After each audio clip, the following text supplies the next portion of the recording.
Okay, I found the slope. All right, that's fine. Y equals mx plus b, slope, y-intercept. I'm sure I can remember that. I identified functions. I wrote equations to represent graphs. All right, okay, that's fine. Now I'm gonna go play video games.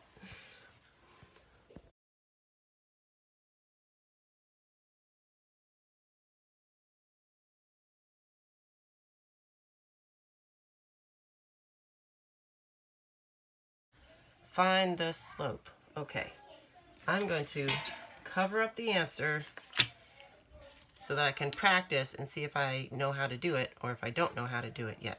Find the slope. Okay, those are the y's. So I'm going to do 6 minus 1. 3 minus 0 is 5. 3. Okay, let's see if I did that right. I did! Yes! So I know that I'm pretty good at finding slope, but I might have to practice some more with some harder problems. But for now, I'm just redoing what I did today. Right, I'm going to practice whether I know what the slope of the y-intercept. Y equals mx plus b. This is the slope. This is the y-intercept. Ah! I didn't get that right.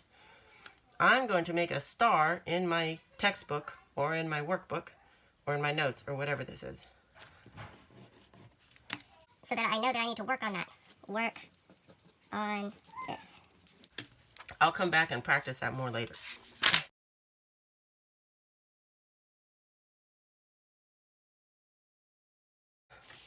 After I write a star on the things that I don't know, I'm going to make my own notes on those. Okay. Y equals mx plus b. Slope, y-intercept. And I'm going to make notes on the kind of mistakes that I know that I make.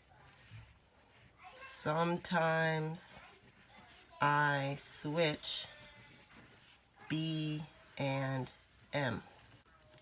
And then I'm going to make my notes even better by including some examples.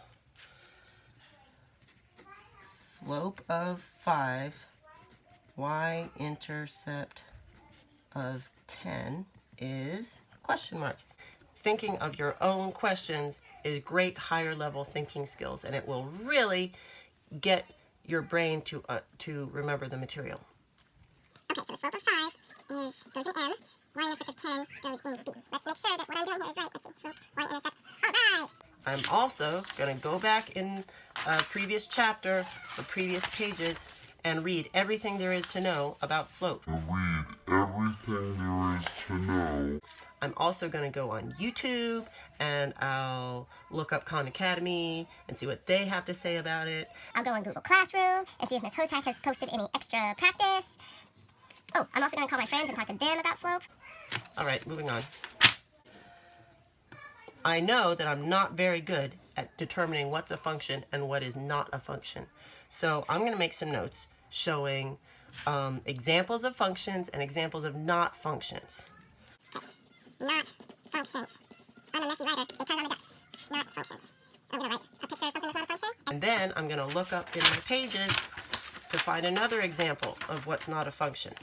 See how I'm using more than just this one page? I'm using all the resources that I can.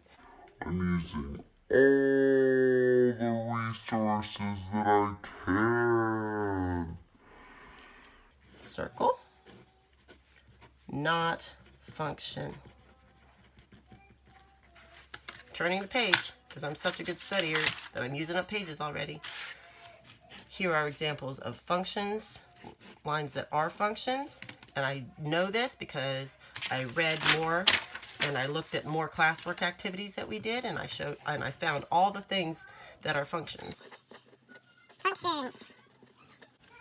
Now I'm going to look at the vocabulary that has to do with functions, and I'm going to write those down in my notes because like I said, I know I'm not very good at functions and I got to get better.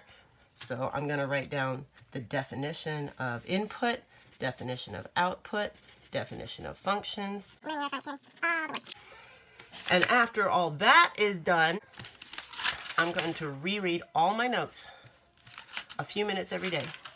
And I'm going to redo these practice problems, and I'm going to think of my own problems to do.